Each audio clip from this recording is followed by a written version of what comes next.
The MLB is terrified of this, as recent reports have indicated the New York Yankees are scouring the trade market in efforts to make this team better and make them a true dominant World Series contender, with multiple names being on the Yankees target list, and this having huge implications for how the Yankees roster will shape out for the rest of the season. And we're going to break it all down. What's up, guys? Welcome back to Yankees Digest. It's Chris here, and we're going to jump right into things as always. And if you guys are part of that 69% that's not subscribed to Yankees Digest, this is the place to be for daily New York Yankees updates. You don't want to miss out on all the great stuff that we have. But let's jump into the video. There's a lot to discuss on the New York Yankees, as Brian Cashman never stops. We know that he is someone who is very active in the in-season trade market in the MLB. He's been this way for a while. Whether it's cutting the team down or building up a contender, Brian Cashman tends to make big-time trades around the MLB trade deadline, and even sometimes before that. And we are already hearing a ton of buzz on what the MLB trade deadline and trade season in general will look like for the New York Yankees. I mean, the Yankees obviously do have some team needs in their infield specifically, and you could use some more starting pitching, but we will talk about both of those. As time goes on with the New York Yankees, we see the issues become more glaring as well, and there's been a lot of talk about who the New York Yankees could look for, who they may go after, and what the team will look like going forwards. And honestly, I'm excited to break down some of these trade options, so let's do that right now. Diving into what we've seen thus far, according to Sports Illustrated, is that the New York Yankees are leading the AL East, as we know, and are in a good position to earn a playoff spot. They are far from a finished product. Before the trade deadline comes in July, there are a handful of moves that the Yankees could make. They're going to make something, and the Yankees need pitching in both the rotation and the bullpen, and at least one infielder, potentially even more. Certainly, they're going to need an infielder. Their third base situation is not going to be sustainable all year, as we have seen Oswaldo Cabrera just make way too many errors in the field, that we know the New York Yankees are going to make some sort of move. But in regards to pitching, a name that has come up recently is Athletics pitcher out of the bullpen, Justin Sterner, who is under team control until 2030, so he's not usually assigned as someone that will be moved to the deadline, but ESPN's David Schoenfield listed him as a top candidate for the Athletics to trade. He's a bit older than someone who would normally have that much control, as he's at 28 years old, but still has all that time left, which could just mean the Athletics want to cash in on Sterner right now. But Schoenfield believes that this is a very real possibility. The teams could go after a guy like Sterner, or Sterner specifically. I mean, looking at Justin Sterner's numbers, the man has not allowed a single run all season. He's appeared in 14 games, pitching 14.2 innings, has 18 strikeouts, and a whip of 1.023. Now, whip, as many know, stands for walks, hits, innings pitched. Basically, it's how many times you allow a walk or a hit in the innings pitched. Another good way to kind of think about it is on-base percentage for pitchers. So, essentially, most of this whip comes from the fact that he is a little bit walk heavy. It's not anything absurd, but he is a guy who does walk enough people to where there could be that bit of concern. However, clearly it's not a big deal. I mean, he's got a career ERA of 0.48 and truly has been phenomenal up to this point with the Athletics. He's going to be someone that's going to garner a lot of interest on the trade market for contending teams that need more of a bullpen. And the Yankees, depending on how Devin Williams looks, could look for Sterner to be a very real option as a guy who they could use deep in the bullpen. Now, they have a few good right-handed arms already. Obviously, Luke Weaver's been phenomenal. Fernando Cruz has been unbelievable.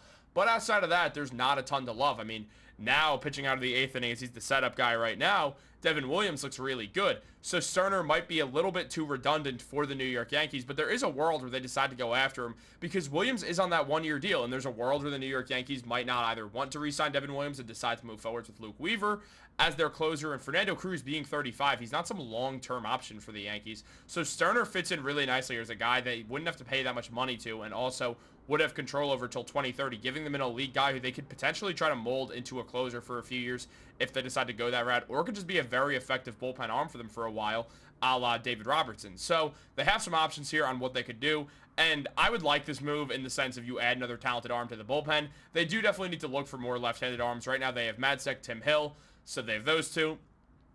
Those are the two main guys we'll see out of the bullpen from the left side for the New York Yankees throughout this season.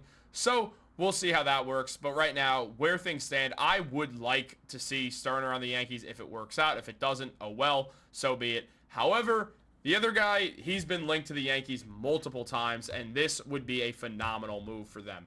Now, Sports Illustrated mentions that the Cardinals are in the midst of a rebuild and could be by far their best chance to move on from Brendan Donovan. He has been spectacular this season, having more trade value than ever, and he could fill into that third base role or open up the option to move Jazz Chisholm back to the hot corner and have Donovan at second base where he mainly plays. Now, Brendan Donovan can move all over the infield. He's a true utility guy out there. His infield abilities are elite. Like Jazz can play really wherever you need him to in that infield. Jazz also plays the outfield. Donovan probably could if you needed him to, but he's more of an infield utility guy. Look, Brendan Donovan is someone the Yankees have loved. This is nothing new that the Yankees are interested in the services of Brendan Donovan. We've seen this before. And Donovan this season has been unbelievable. He has a 1.2 WAR and 114 at-bats. He has 38 hits, which is a 333 batting average. He's not a big power hitter, has 3 home runs, but at the same time, the OPS is an 870. The OPS plus is a 143. The slugging percentage is nearly out of 500 with 491. The on-base percentage is great at a 379. You gotta like what Brendan Donovan's showing right now. He also has stolen 3 bases thus far. He's given a lot for teams to like. And yeah, his value is the highest it's going to be. So this is a move that the New York Yankees certainly would have a ton of interest in making because they've been interested in him before. It's a matter of if they'd be able to land Donovan. He's going to be pricey. The Yankees would have to give up at least one of their top 10 prospects, probably 2. I could see Roger Arias ending up in this deal. I don't think they'd trade George Lombard for him at all or Spencer Jones, but Roger Arias, maybe a few pitchers, Cam Schlittler, something like that. Those two could see a move, something along the lines of that the New York Yankees could try to make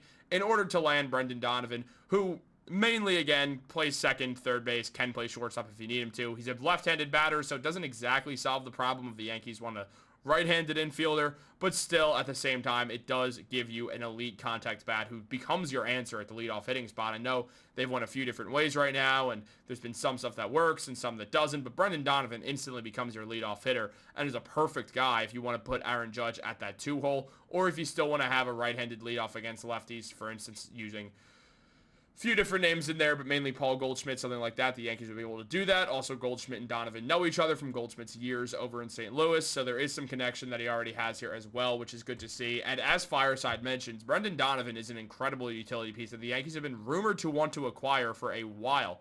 He came off that great 2024, and now he's even better in this 2025. Now, obviously, this tweet comes from a few months ago, but it stands. The Yankees have had long-standing interest in Brendan Donovan. And Jazz Chisholm this season, if they want to move him to third base, it is a realistic option. Right now, he's playing second base, and his season has not been good. The home run hitting's been good, but he's hit a real rut, and now he's injured for a little bit, and he's got a 181 batting average, an OPS of 714, which is solid. I mean, again, he's hitting with power, but he's just not getting on base a ton at all right now, which is an issue, especially he's not getting hits a lot. He only has 19 hits on the season, so not loving what we're seeing out of Jazz right now. Not hating it because the home runs are there, but it's been an up and down season for sure for Jazz Chisholm, and it's a matter of really finding more consistency with him. And he was great at third base for the Yankees. I mean, last year when he played third base for them in the 48 games in the regular season that he played, he had a 273 batting average, 48 hits, 11 home runs, 23 RBIs, and 28 runs scored. He had an OPS of 825, had an on-base percentage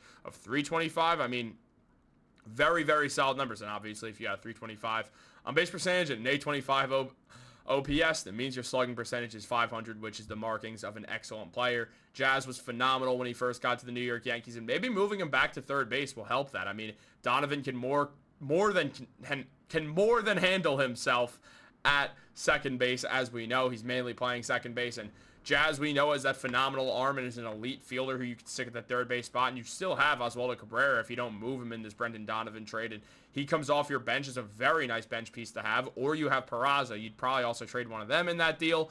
And whichever one you don't have, they'd still be off your bench, giving you a very solid bench production in your platoon.